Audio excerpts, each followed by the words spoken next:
도로를 다닐 때요, 뭔가 이상한 모습의 차량들, 그 차량을 본다면 여러분은 어떻게 하시겠습니까? 김기혁 아나운서. 네, 저도 참 희한한 게 이제 처음 본 차량의 모습이었는데요. 네. 여러분도 영상으로 함께 보시면서 아하. 제가 설명을 해드리겠습니다. 그 정도였어요? 한번 네. 볼게요. 네.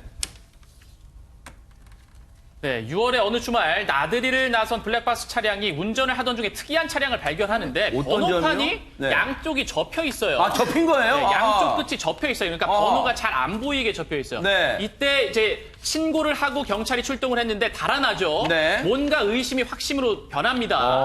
이제 고속도로까지 아이고, 아이고. 진입을 하면서 추격전이 시작되는데 네. 이 차량은 요리조리 아주 그냥 아이고, 아찔한 아슬아슬해요. 추격전을 펼치고 있고 고개 운전하네, 네네. 자, 이제 블랙박스 차량이 앞쪽에서 차선을 가로막으면서 저 뒤에 빨간색 안의 차를 막기 위해서 주변 차를 정차시킵니다. 네. 그리고 이 운전하던 운전자 그리고 옆에 있던 동승자까지 나서서 이 차량을 막 검거하려고 합니다. 이제 네. 경찰인지 아닌지 네. 몰라요. 네, 함께 출동한 경찰이 나서서 이 두 사람을 검거를 하게 됩니다. 네.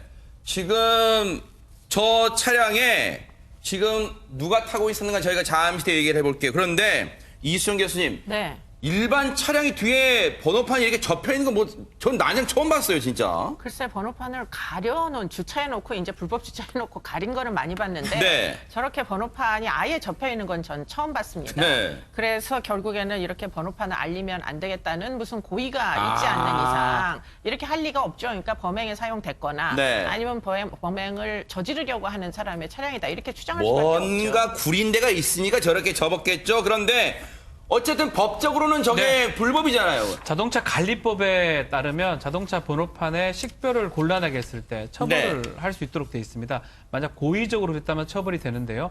고의적이 아니고 지금 저는 봤을 때는 고의적이죠. 딱 접어서 정확하게 가리고 있는 그런 상황인데 네. 만약 고의적이 아니고 그래도 식별이 좀 불가능해 한다면 네. 과태료 부과 대상이 돼요. 아하. 한 번 했을 때는 50만 원, 네. 두 번 했을 때는 150만 원, 네. 3회 때는 250만 원 이렇게 과태료 부과되고 고의적으로 했다 그러면 형사처벌 대상이 될 수가 있습니다. 네. 그런데 저렇게 끈질긴 이 블랙박스가 찍힌 그 차량 덕분에 추격을 했잖아요. 그리고 아마 중간에 경찰에 신고도 하셨나 봐요. 그래서 저렇게 이 도로 한복판에서 검거할 수 있었는데 근데 김기혁 아나운서 저 사람들 왜 도망간 거예요? 그러면 저렇게 하고.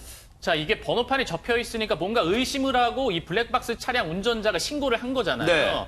그래서 이제 잡게 된 건데 알고 보니까 네. 이 차량은 도난 차량이었고 그리고 차량 자체가? 예, 차량 네. 자체도 도난 차량이었고 네. 이 훔친 차로 이동을 하던 절도범들이 그 안에 타고 있었다고 합니다. 절도범들 그러면 혼자 탄 게 아니에요? 예, 2명이 탑승을 두 명 하고 타고 있었고요. 있었어요? 네. 예, 어쨌든 차량 추적을 막기 위해서 저렇게 번호판이 안 보이게 접어놓은 거였습니다. 근데 저 신고해 주신 분 그리고 추적하신 분 있잖아요. 장현 교수님. 예. 자기 일처럼 정말 끝까지 따라갔네요. 그러니까요.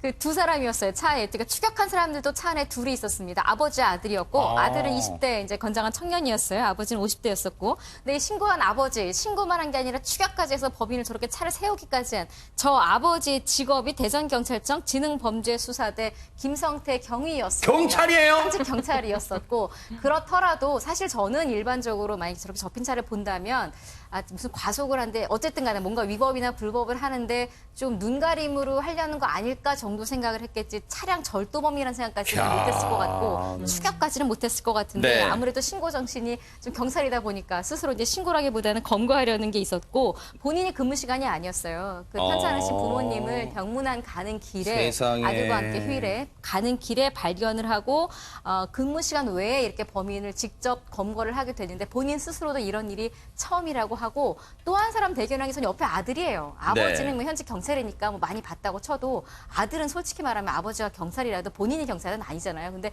마치 2인조 경찰처럼 딱 옆으로가 조수석에 가서 딱 그 사람 문 못 열게 잡고 이런 모습이 정말 네. 누가 봐도 어엿한 두 명의 경찰관의 모습을 보는 것 같았습니다. 네, 효심도 깊으셨네요. 세상에 어머니 병문안 가는 길에 예. 저렇게 절도범을 잡은 거예요. 경찰의 정말 촉이었을까요? 김성태 경위님의 얘기 뉴스파이터 제작진이 직접 한번 들어봤습니다.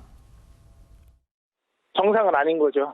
뒷번호판도 물론 접혀져 있었지만 혹시 몰라서 앞에 갔더니 앞번호판도 반이 접혀 있더라고요. 타 있는 젊은 애들이 약간 우리가 봤을 때는 불량기가 많은. 그냥 공주경찰서에 그냥 신병 인계하고서 그 뒤로는 뭐 자세하게는 뭐 제가 또 알아보지는 않았어요. 그냥 공주경찰서에서 그 책임자 되시는 분이 저한테 전화하셔서 고맙다고 그런 전화는 받았어요. 뭐 야, 저희가 뒤에만 봤는데 앞번호판도 잡고 보니까 앞에 번호판도 접혀 있었대요. 그런데 당시에 현장에는 이 김성태 경위님의 어엿하고 듬직한 아드님도 같이 검거 때 합세했잖아요. 아드님은 어떤 생각하셨을까요? 그 얘기도 한번 들어보시고 이어가 보도록 하겠습니다. 아버지가 수함 들고 나오라고 하셨는데 조수석에 있던 사람은 이제 도망갈 것 같아서 막았던 게 힘으로 밀칠까봐 걱정을 많이 했는데 경찰 신분증 보니까 포기를 하는 것 같더라고요. 그냥 가만히 있어서 가만히 맞고만 있었어요. 아버지 직업을 확실히 알게 되는 계기였죠. 어떻게 보면 어렸을 때 직업 탐방 같은 거 하느라 아버지 경찰청 가도 이게 실제 현장에서 뛰시는 모습을 본 적이 없는데 이렇게라도 보다 보니까 되게 새로웠던 것 같아요. 참 훈훈하네요. 일단은 아드님이 보통 아버지와 아들은 목욕탕도 잘 안 가잖아요. 등 밀어주러도 안 가는데 아버지 뭐 평소에 어떻게 일하실까? 맨날 경찰 얘기하면 집안일도 신경 안 쓰던 아버지 막 무뚝뚝할 것 같은데 세상 이번 걸 보면 산교육이 됐습니다. 현장에서 아버지가 정말 이렇게 열심히 어려운 환경에서 목숨까지 위태로울 정도로 일하시구나. 최명교님 그런 생각을 아드님이 하신 것 같아요. 네, 일단 말을 잘 듣는 아들이에요. 수갑을 가져와라 그러니까 수갑을 수갑 갖고 와 그러니까 수갑 가져와야 그리고 아버지는 본인의 부모님에 대한 효심이 깊고요. 네. 아드님은 역시 본인의 부모님인 김성태 경위님에 대한 효심이 깊은 것 같아요. 아하. 그런 다음에 저는 우리가 심리검사에 보면 사회적 책임감이라는 범주가 있는데 유난히 강한 분들이 있어요. 네. 둘 다 사회적 책임감이라는 범주가 강하고요. 네. 그러면서 순발력도 뛰어나실 것 같아서 네. 진짜 아버님이 아드님을 갖다 자랑스러워할 것 같고 아드님도 네. 아버님을 자랑스러워할 것 같아요. 아들은 조금 전에 들으신 것처럼 아버지의 모습을 보면서 정말 이 감명받았다는 거예요. 아버지 정말 이렇게 일하시는구나 이렇게 치켜 세웠는데요. 정작 아버지는 어떤 말을 저희한테 들려주셨을까요? 그 얘기 들어보시고 이어가 보도록 하겠습니다. 제가 뭐 하해야 될 일이었던 것 같은데 우리 신고받고 출동해줬던 관할 경찰관들이 고생 많이 하셨죠. 저보다는 추격하는 데 도와주시고 해가지고 저는 그냥 제 자리에서 묵묵히 그냥 맡은 바 책임하는 업무를 하고 싶어요. 그냥.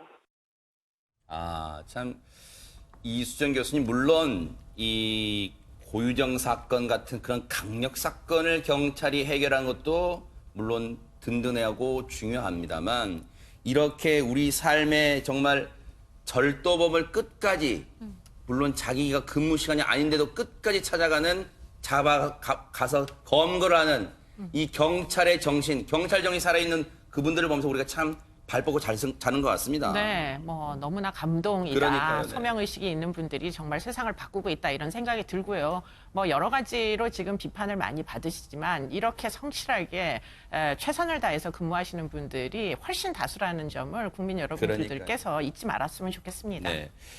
우리 대전경찰청 지능범죄수사대 김성태 경위님 정말로 감사드리고 그 아드님 김호규 씨, 김호규 군도 너무 감사드리고요. 세상에 병문안 가는 길이라 그랬잖아요. 갑자기 요즘 노래 가사가 하나 떠올라요. 효도는 실천 중이고 그런 노래가 있어요. 헤이즈 씨의 노래 가사가 있는데 정말로 효도를 실천 중이신 정말로 그 효심이 가득한 그 부자의 모습을 저희가 확인할 수 있었습니다. 훈훈해집니다.